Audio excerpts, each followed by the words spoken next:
मानव समाज में बीते 1500 वर्षों से कॉफी ने एक अहम भूमिका निभाई है। ऐसा माना जाता है कि 17वीं और 18वीं शताब्दी के दौरान कॉफी ने उस युग की बौद्धिक जागृति और नवचेतना को गति दी, जब आधुनिक सभ्यता के कई मूल विचार आकार ले रहे थे।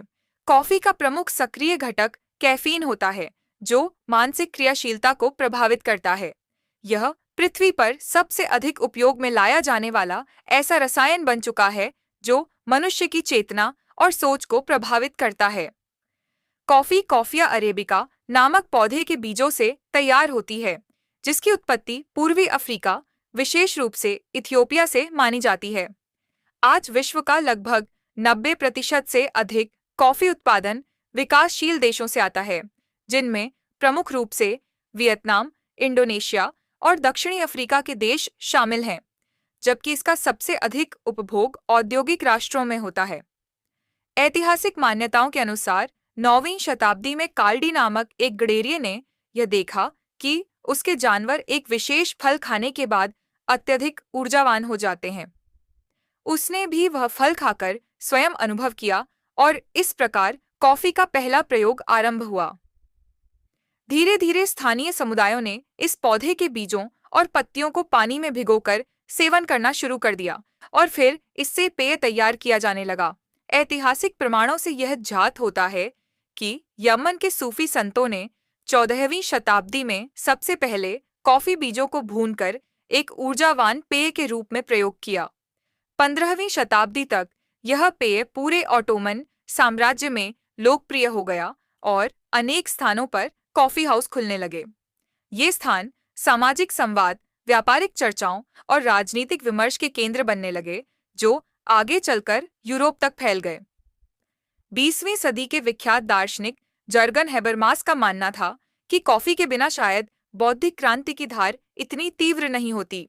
उनके अनुसार 17वीं-18वीं शताब्दी के कॉफी हाउस उस समय के आलोचनात्मक विमर्श के मुख्य केंद्र बने, जहां आम जन के विचार और राय आकार ग्रहण करते थे। उस समय के कई विचारकों ने कॉफी को अपनी प्रेरणा का स्रोत माना। फ्रांसीसी विचारक वोल्टेयर के बारे में कहा जाता है कि वे प्रतिदिन 70 से अधिक कप कॉफी का सेवन करते थे। उनके समकालीन डायड्रॉट ने जब प्रसिद्ध इंसाइक्लोपीडी की रचना की, तब कॉफी उनका मुख्य सहारा थी। लेखक माइकल पोलन के अनुसार यह ग्रंथ ज्ञानोदय काल का एक प्रतीकात्मक कार्य था। वेंडरबिल्ट विश्वविद्यालय, अमेरिका में कॉफी पर शोध करने वाले प्रोफेसर टेड फिशर का कहना है कि कॉफी ने केवल बौद्धिक ही नहीं, बल्कि आर्थिक परिवर्तन की दिशा भी तय की। उन्होंने बीबीसी से बातचीत में कहा कि कॉफी ने इतिहास की गति को मोड़ा और विचारों को जन्म दिया, जिसने अंततः ज्ञानोदय और पूंजीवाद की नींव डाली। उनके अनुसार यह कोई संयोग नहीं था कि लोकतंत्र, तर्कशीलता, वैज्ञानिक सोच और अनुभववाद जैसे विचार उसी समय सामने आए जब कॉफी का उपभोग सामान्य हो गया था। उन्होंने इसे एक ऐसा माध्यम बताया जो मानसिक सतर्कता और एकाग्रता को बढ़ाता है।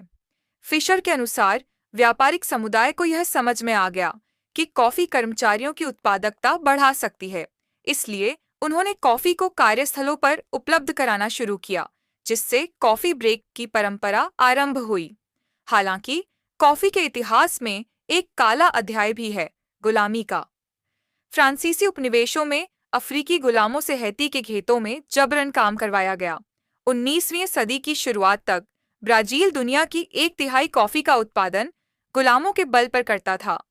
आज की दुनिया में प्रतिदिन 2 अरब से भी अधिक कप कॉफी का सेवन किया जाता है और यह लगभग 90 अरब डॉलर के वैश्विक व्यापार का हिस्सा बन चुकी है।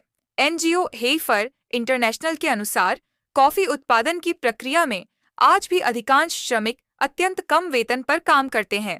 50 से अधिक देशों में लगभग 12 करोड़ 5 लाख लोग अपनी जीविका कॉफी से ही चलाते हैं, जिनमें से अधिकांश गरीबी की रेखा के नीचे जीवन बिता रहे हैं।